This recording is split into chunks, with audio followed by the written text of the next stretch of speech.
Hello. It's been a long time. It's been 5 months, I think, since I last posted. And I did want to post this. I did want to record this out in the lounge room or somewhere more intimate rather than in my workspace. But um, my laptop was saying, no way, Jose. It's in overload. So I have to clear a whole lot of stuff off that before I can record one more video because it's full. So rather than give in and rather than sit in front of a laptop and clear all the space, I thought I'd come out here and say hello. It was really weird because I haven't, as I said, I haven't posted for 5 months, but I didn't shut down the channel this time. So that's a win. All right. I didn't go into panic mode and think, oh yeah, I've got to shut the channel because I'm a bad YouTuber. I just let it go and thought eventually the muse will hit and I'll come back, and that's what's happened. And last night, in the middle of the night, I had this thought, I think there's a comment on my YouTube channel. And so this afternoon I remembered that and I went and had a look, and sure enough, there was a beautiful comment that had only been left recently from someone. So that was just really nice to see that there's still people out there and there's still people engaging with the channel and waving and saying hi. So I thought it's a nice time to come back and talk to you. I have no idea where to begin because so much has happened, but so much of it's internal and in my heart, and it's really hard to. I find it really hard to talk about these things, especially when they're in the always sort of becoming and always happening. But in the last. So this is what's really weird. In the last few months, which feels like an eternity, actually, I've moved right away from the witchy path, and yet it's still there. I'm still on it. And this has always been my pattern. I think I'm off the path, and then I realize I'm on it months later, that I'm still on it, because I can't. I can never fully turn my back on it. I can never fully disidentify with it. It's become part of who I am. I saw the Woodland Hag, Mags the Woodland Hag, and I'm sorry, Mags, if you ever watch this, but you probably don't. She has changed her channel name, and she's in a state of becoming.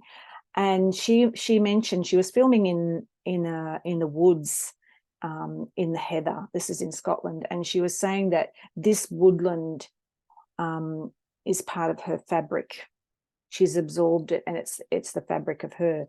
And that's how I feel about witchcraft. It's just so infused in who I am that I don't find the need to do much external expressing of it, because it's just who I am. Okay, which isn't to say that I don't still have external expressions of it around me. Of course I do. I still have an altar in my bedroom. My bedroom is quite small, so the altar is half a dressing table. But it's still there. And then beside my bed, I also have a bit of witchy stuff going on there. So there's that sort of external expression of it. But the witchy cottage has been dismantled, and it's now a storage shed for camping gear, because we've got a bit of a shed shortage at the moment, and we're about to start renovating the big garage, and that's going to become a studio. And I just had to give up the witchy cottage. I couldn't justify having that space there when we're reshuffling all this gear around.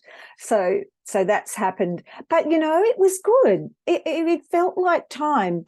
It felt like the witchy cottage was becoming a burden. It was another space that I had to clean. It's another place that I had to sort of worry about, and I don't know. It just felt like it had served its purpose. I think I had it for about at least 3 years, maybe 4 years. And it was beautiful and it was special while it lasted, but it's over. And that's the nature of the material world in every sense. Nothing is permanent.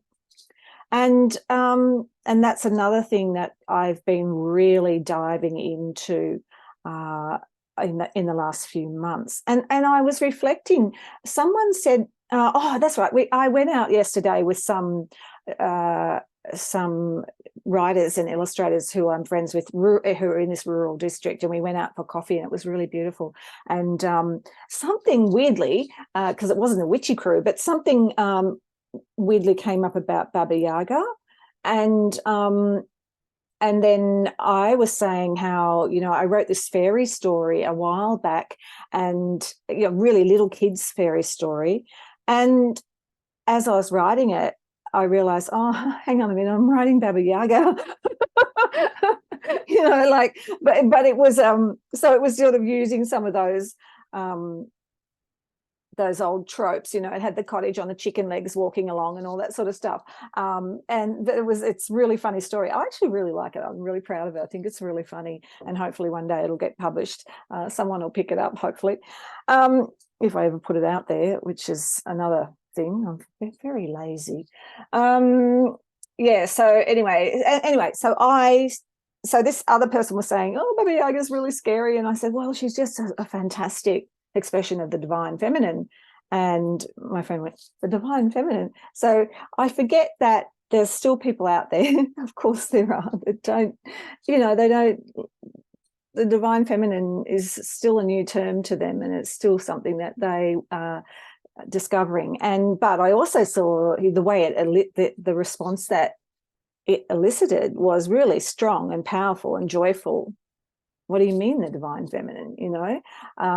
So there's still a big place for that out there. And I think sometimes we get complacent, we get used to this stuff and it becomes the fabric of who we are, and we forget that maybe there's people out there who need to hear more of this, or who want to talk about it, or who are just entering into it. And if we have the position, we're in the position to share, then it's really nice to share. So that inspired me to be here again too. So what was I going to say? So the divine feminine thing, even though I haven't been sort of outwardly exploring that, or I haven't even been reading about it, it's still very much part of my life. And so my altar in the bedroom is now, it's Hecate and Ellen of the Ways, who was always my first. I always love Ellen of the Ways because my relationship with her is very much like it would be with a woodland goddess like her, who is renowned to be skittish and sensitive. So that's how I felt when I came to the path of the witch: skittish and sensitive and shy, just like a deer. And so I always honor that, and honor that part of myself and that part of my psyche through Ellen. So even though I don't work with Ellen anymore much, she's still very much part of my fabric. So she's on the altar. Hecate, the troublemaker, is on the altar, and Mary. And I felt over the last few months my connection to Mary deepening. Oh, I'm feeling a little bit teary. So, and also I've been delving a lot into non-duality and the teachings of non-duality. And if you aren't up to speed with that sort of stuff, that's okay. you might want to have a look at it, you might not want to have a look at it. It's but I've definitely gone down a rabbit hole and been reading everything and exploring lots of things, and meeting a few people online and talking about it.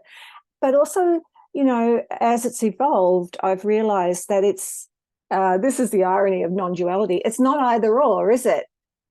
You know, it's about unity and unity consciousness. And so I don't have to sacrifice my witchiness in order to honor and delve into non-duality and self-realization and all the things that come along with non-duality. So that's been a really fascinating path for me. And it's like, you know, I think the post is exhausted from bringing books. But yeah, so that's been really, really cool. And I've been, of course, listening to some satsangs with Muji. Some of you would be very familiar with Muji, a beautiful holy man who's in Portugal. I have known about Muji and learnt from him before. I remember the first time I ever came across him, I actually started to cry. The minute I saw him, I started to cry, which was a really strange reaction, I think. But I think sometimes when you see a self-realized soul and you see a genuinely illuminated spirit, there's something in you that connects with that very deeply. And I think it often can elicit a very deep emotional feeling. So so that I've been in there, you know, I'm just about finished reading I think it's called The Way of Grace. So I've got so many books, I'm forgetting the names of them, which is by Miranda McPherson, who's a very interesting non-duality teacher and spiritual guide, who is originally from Australia, but she's lived a long time in the UK, and she established an interfaith ministry. And she actually ordained 600 ministers herself. But then she had this massive self-realization in the cave of Ramana Maharshi in India, and a lot of that fell away. And so she's sort of, I wouldn't say she's reinvented herself, but she's now on a different path. But the ministry in London is still going. So all these fascinating people out there in the world doing fascinating things, and me just here, you know, delving into it, weaving it into my heart and my psyche, and seeing how it all plays out in my life, and how I want it to be. But part of that also has been about stepping back and taking me out of the picture and letting spirit come through. So trying to lead a more spirit-led life that is not so, you know, egocentric. So that's been an ongoing exploration for me, and it's been very beautiful as well.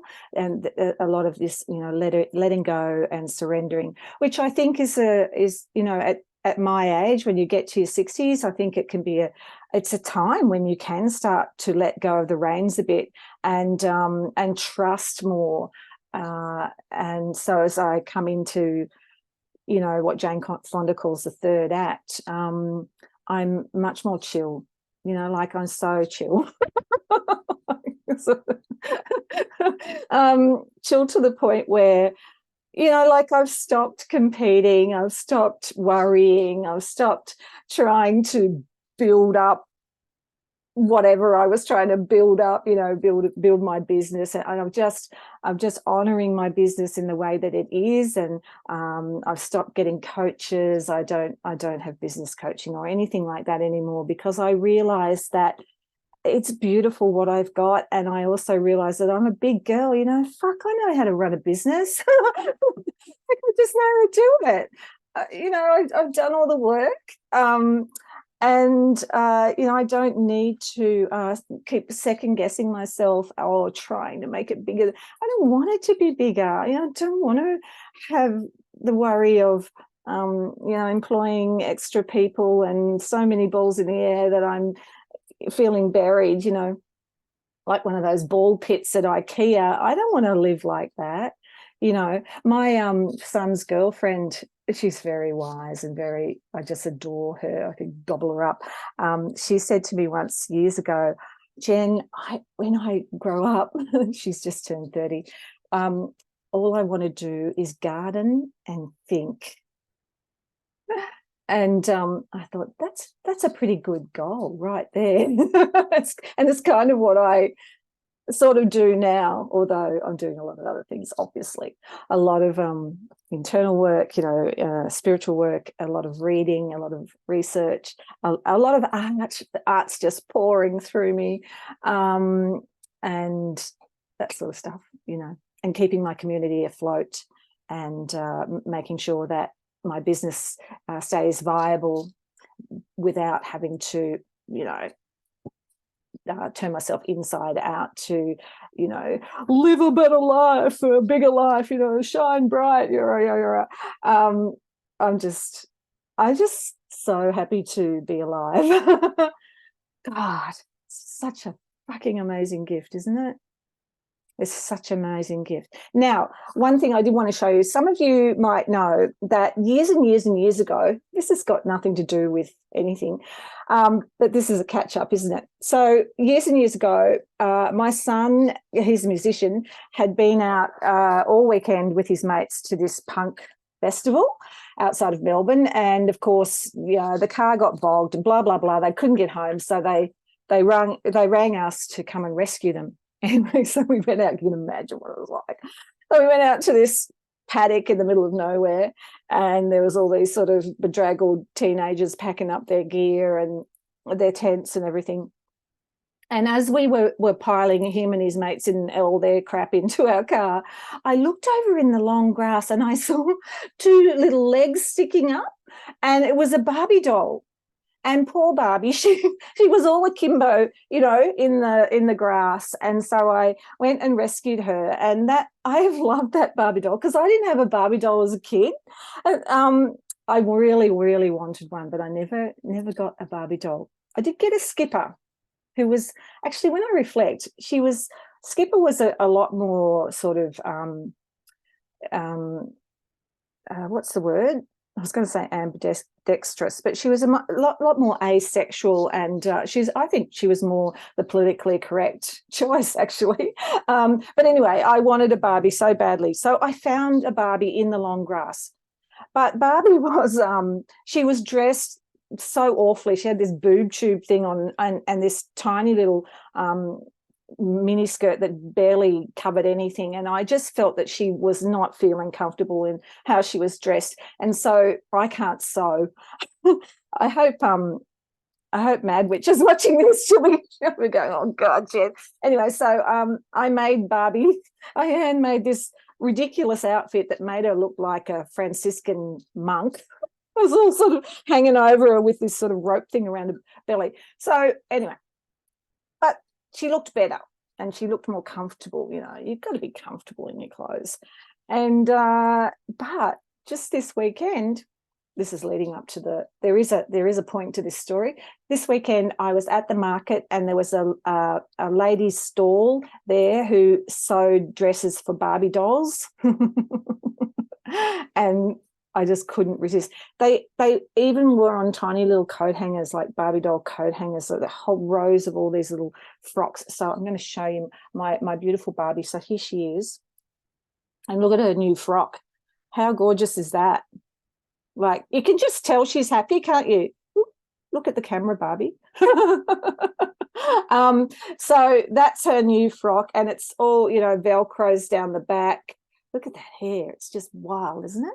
And she just looks happier and more, more civilized in her new frock. So I wanted to show you that. And is she the divine feminine? I think she is. I think she's part of it. I still haven't seen the Barbie film, but I've seen the shorts and it looks brilliant. So I can't wait to check that out.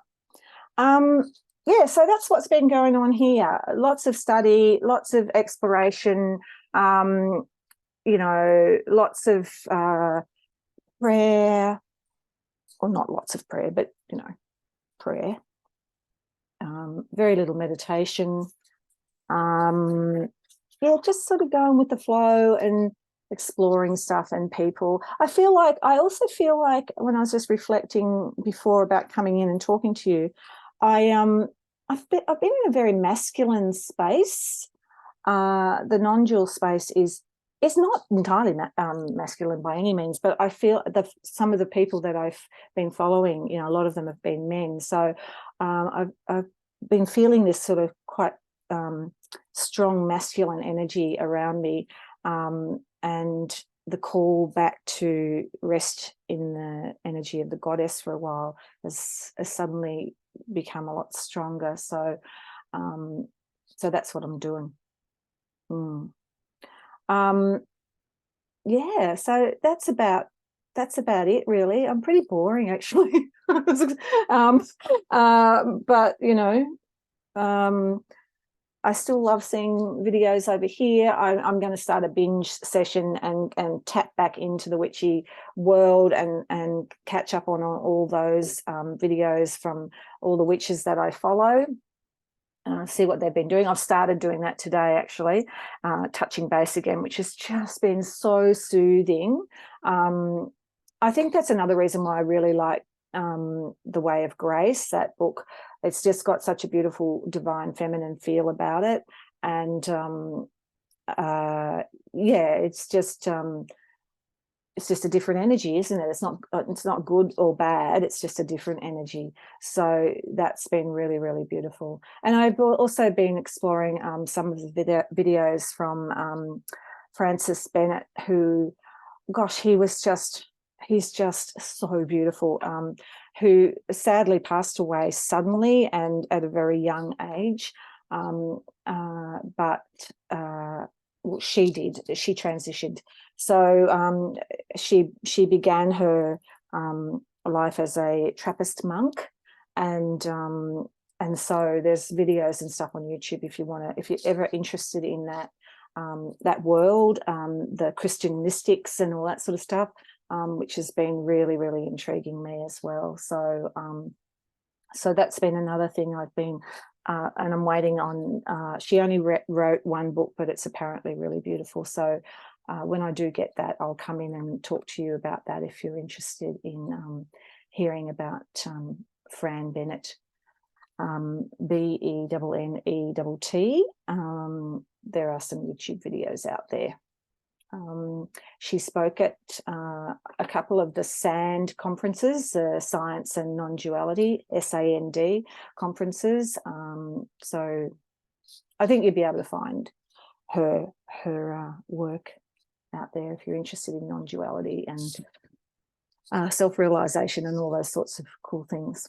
All right, that's where I'm at, beautiful ones, and I will endeavour to do another video at some point, and sending loads of love and blessed be all of you, and thank you for watching and thank you for being there. All right, and those of you who've left comments, thank you so much for that too. It's beautiful. All right, loads of love. See ya.